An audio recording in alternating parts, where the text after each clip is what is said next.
کاشمون اول ازت خواسته بودم، پا نزاری رو من و این غرورم، کاشکی از چشم تو افتاده بودم.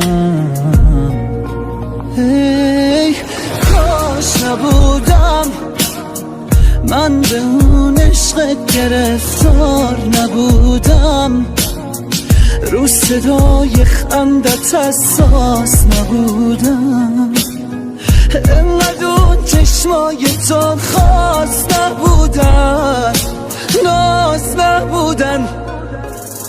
یکی مثل من چشماش شود عشقت باری، یکی مثل اون دوستت نداره ولی دوستش داری. اشکم در اومد وقتی صدای خندت اومد، توی عاشق و کشتی دیگه اونو از دست دادی. یکی مثل من چشماش شود عشقت باری، یکی مثل اون دوستت نداره ولی دوستش داری. اشکم در اومد وقتی صدای خندت اومد، توی عاشق و کشتی دیگه اونو از دست دادی.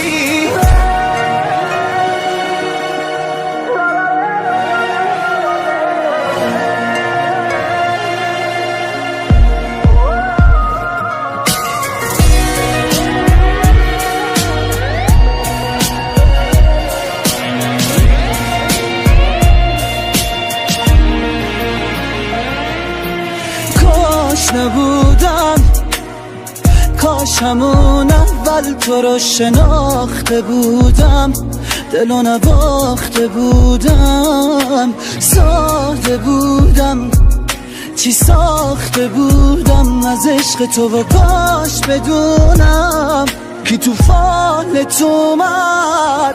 کاش نبودم.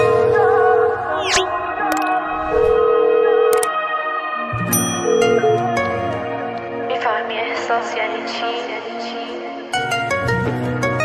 اصلا میفهمی حال بد یعنی چی؟ نمیخوای حرف بزنی؟ باشه.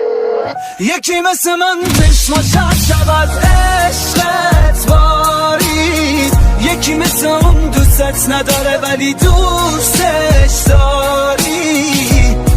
اشکم در اومد وقتی صدای خندت اومد، توی عاشق و کشتی دیگه اونو از دست دادی.